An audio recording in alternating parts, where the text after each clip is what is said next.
আমেরিকার president Donald ট্রাম্পকে নরেন্দ্র মোদীর সঙ্গে বাঘবন্দি খেলার ঘুঁটি সাজিয়ে চলেছেন।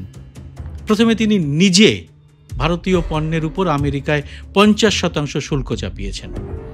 এরপরে ইউরোপিয়ান ইউনিয়ন, G7 এবং অন্যান্য বন্ধু রাষ্ট্রকে ট্রাম্প বলছেন ভারতের উপর 100% শুল্ক চাপাতে।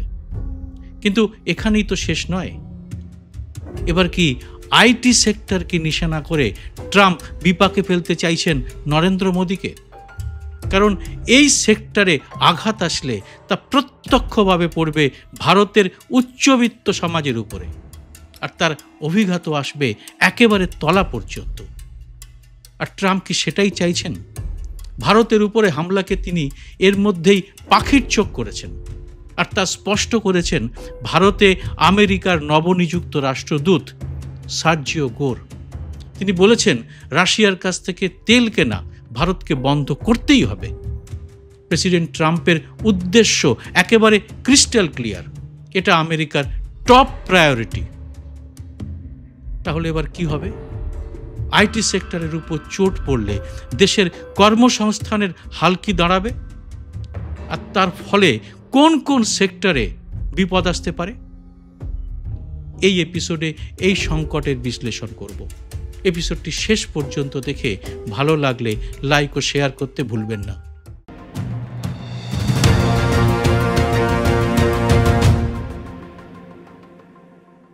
নমস্কার, সবাইকে স্বাগত। আমি সুব্রত বসু।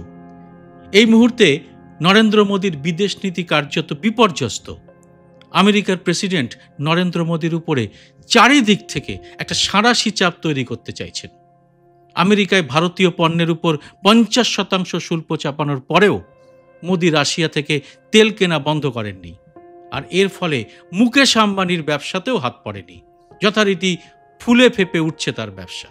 অন্যদিকে ত্রাহি ত্রাহি রব উঠেছে ভারতের বস্ত্রশিল্প, চর্মশিল্প, জুয়েলারি, ইলেকট্রনিক্স, সামুদ্রিক পণ্যের বাজারে। এর মধ্যে খবর এসেছে আমেরিকা থেকে একের পর এক বরাত বাতিল হতে শুরু করেছে। এর ধাক্কাতে সুরাতে, নয়ডাতে এবং তামিলনাড়ুতে রোজগারও হারাতে শুরু করেছেন মানুষ।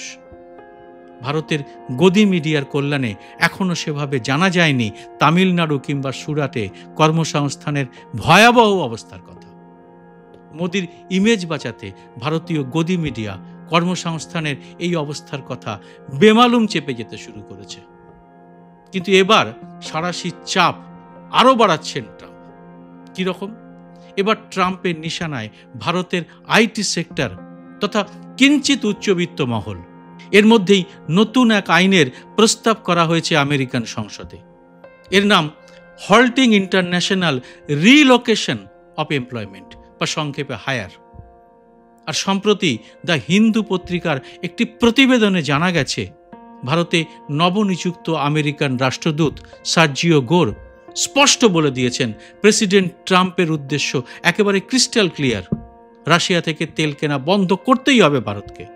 মানে এটাই আমেরিকার প্রধান লক্ষ্য, আর সেজন্যে আমেরিকা যত দূর যেতে হয় যাবে। কি রয়েছে হিন্দু পত্রিকার ওই নিবন্ধে? আমেরিকান সরকারি আধিকারিকের বক্তব্য আসলে কি তা জানার আগে হায়ার নিয়ে নতুন কি বিপদ আসতে চলেছে আমাদের দেশের আইটি সেক্টরে তার পর্যালোচনা করা যাক। হায়ার নামক এই আইনের মাধ্যমে আমেরিকান সরকার চাইছে তাদের আইটি সেক্টরের যে সমস্ত কাজ অন্য দেশে আউটসোর্সিং করা হয়, অর্থাৎ বাইরে থেকে যে কাজ করানো হয়, তার উপর চাপানো হবে কড়া শুল্ক। আগামী সপ্তাহে এই আইন পাশ করে সেখানে 25% শুল্ক চাপানোর এক প্রস্তাব করা হয়েছে। এখন প্রশ্ন হচ্ছে, এই হায়ারে ভারতের বিপদটা কোথায়? আমেরিকান আইটি কোম্পানিগুলি যে আউটসোর্সিং করে তার একটা বড় অংশ ভারতে আসে। এবার ওই আইন পাশ হলে আউটসোর্সিংয়ের ক্ষেত্রে আমেরিকান কোম্পানিগুলিকে দিতে হবে বাড়তি 25% শুল্ক, অর্থাৎ $100 জায়গায় দিতে হবে $125। এছাড়াও ইনকাম ট্যাক্সের কোনো ছাড় এই পেমেন্টে পাওয়া যাবে না, অর্থাৎ এতে কোম্পানিগুলোর উপরে আরও 21% শুল্ক চাপবে। মানে সব মিলিয়ে বাড়তি শুল্ক গিয়ে দাঁড়াবে প্রায় 46%। এই ভয়ঙ্কর শুল্কের এক অতিরিক্ত চাপ তৈরি হবে সেই সব আমেরিকান কোম্পানিগুলোর উপর যারা ভারত বা আমেরিকার বাইরের অন্য কোনো দেশে কাজ আউটসোর্সিং করে থাকে। স্বাভাবিকভাবেই তারা এরপরে ভারতে কাজ আউটসোর্সিং করতে চাইবে কি? ভারতের HCL, tech Mahindra, TCS, Wipro, Infosys ইত্যাদি বিখ্যাত IT কোম্পানিগুলির কর্মসংস্থানের অনেকটাই আমেরিকার বাজারের উপর নির্ভরশীল। তারা সারা বছরে যে রেভিনিউ আয় করে তার 50 থেকে 60% আসে আমেরিকা থেকে। সেটা যদি বন্ধ হয়ে যায় তাহলে কি অবস্থা হতে পারে সেটা নিশ্চয়ই অনুমান করতে পারছেন। একটা হিসাব বলছে এরকম হলে সরাসরি এই খাতেই ভারতের ক্ষতি হতে পারে প্রায় 17 লক্ষ কোটি টাকা। আর এর বিপুল প্রভাব পড়বে কর্মসংস্থানের ক্ষেত্রে। অন্তত 50 লক্ষ কর্মসংস্থান এই মুহূর্তে বরবাদ হয়ে যাওয়ার আশঙ্কা তৈরি হয়েছে ভারতের IT সেক্টরে। এছাড়া BPO, কল সেন্টার, স্টার্টআপ বা ফ্রিল্যান্সিং প্রজেক্টেও এর প্রভাব পড়তে বাধ্য। ভারতীয় IT সেক্টরের এই জায়েন্টগুলির একটা সুবিধে হচ্ছে কস্ট অ্যাডভান্টেজ। কম খরচে কাজ করানোর জন্যই আমেরিকার সংস্থাগুলো এই কাজগুলো ভারতে বা অন্য দেশে আউটসোর্সিং করে। ভারতে IT সেক্টরের দক্ষ কর্মীরা আমেরিকার তুলনায় অনেক কম বেতনে কাজ করে থাকেন। হিসেব বলছে এই কস্ট অ্যাডভান্টেজ আমেরিকার তুলনায় ভারতে 33% কম, মানে 1/3 বললে মোটামুটি ঠিক বলা যায়। এই বিপুল পরিমাণ শুল্ক চাপার ফলে এই পরিস্থিতি একেবারে পাল্টে যেতে পারে। কিন্তু এটা তো একেবারে সরাসরি বা প্রত্যক্ষ হিসেব। TCS, Wipro, tech Mahindra, HCL বা ইনফোসিস ইত্যাদি IT জায়েন্ট যাদের বলা হয় ভারতে, তাদের কেন্দ্র করে দেশে আরও অনেক কর্মসংস্থানের মহাযজ্ঞ চলে সারা বছর ধরে। যেমন এই সেক্টরের লোভনীয় মাস মাইনে এবং উজ্জ্বল ভবিষ্যতের দিকে তাকিয়ে ভারতের বিভিন্ন অঞ্চলে গড়ে উঠেছে এই সেক্টরের সঙ্গে যুক্ত পড়াশুনো বা প্র্যাকটিক্যাল ট্রেনিংয়ের বিশাল এক বাজার। বিভিন্ন শিক্ষা কেন্দ্র, বিভিন্ন ইউনিভার্সিটিতে IT কেন্দ্রিক কোর্স এখন তুমুল জনপ্রিয়। অভিভাবকেরা লাখ লাখ টাকা দিয়ে ছেলে মেয়েদের এই কোর্সে ঢোকাচ্ছেন।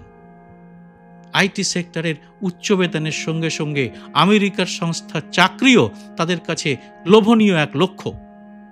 আরও আছে, IT সেক্টরের উচ্চ বেতনের চাকরিজীবীদের ভরসাতেই ভারতের অনলাইন বাজারের কেনাকাটা সচল আছে। জোম্যাটো, সুইগি, ওলা বা উবারের মতো কোম্পানিগুলোর প্রধান উপভোক্তা কিন্তু এরা।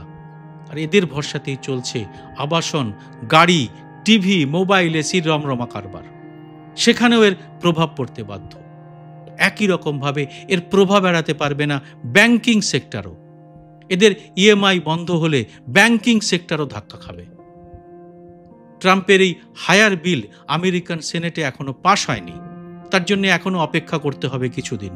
কিন্তু সেনেটে ট্রাম্পের সংখ্যাগরিষ্ঠতা রয়েছে, তাই এই বিল পাশ হওয়ার আশঙ্কা কিন্তু 16 আনার উপর 18 আনা।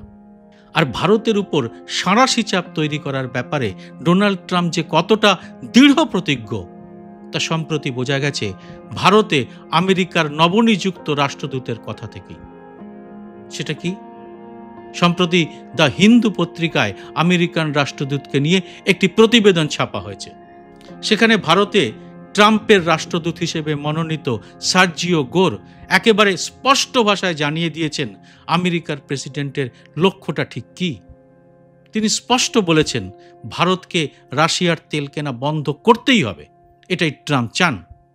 আমেরিকার বাণিজ্য সচিব হাওয়ার্ড লুটনিকও বলেছেন মুক্ত বাণিজ্য চুক্তির যে কোনো আলোচনা সফল হওয়ার পূর্ব শর্তই হলো রাশিয়া থেকে ভারতের তেল কেনা বন্ধ করতেই হবে। আর ফক্স নিউজকে দেওয়া একটি সাক্ষাৎকারে প্রেসিডেন্ট ট্রাম্প নিজে কি বলেছেন? তিনি বলেছেন রাশিয়া থেকে তেল কেনা বন্ধ না করার জন্যে ভারতীয় পণ্যের উপর শুল্ক আরোপ করা খুব সহজ কাজ ছিল না, কিন্তু আমি সেটা করেছি। এদিকে গত কয়েকদিনে দুটি আন্তর্জাতিক মিডিয়া সংস্থা ফাইন্যান্সিয়াল টাইমস এবং CNBC টিভি তাদের রিপোর্টে বলেছে ট্রাম্প ইউরোপিয়ান ইউনিয়নের নেতাদের কাছেও আহ্বান জানিয়েছেন রাশিয়া থেকে ভারত যদি তেল কেনা বন্ধ না করে তাহলে ইউরোপও যেন তাদের উপরে 100% শুল্ক চাপায়। এ নিয়ে আমি আগে আর একটা ভিডিও করেছিলাম, সেটার লিঙ্ক ডেসক্রিপশন বক্সে দিয়ে রাখলাম। এবার ট্রাম্প একই আবেদন জানিয়েছেন G7-এর কাছেও। অর্থাৎ একারামে রক্ষা নেই, এবার ট্রাম্পের দোসর হতে পারে ইউরোপের দেশগুলোও।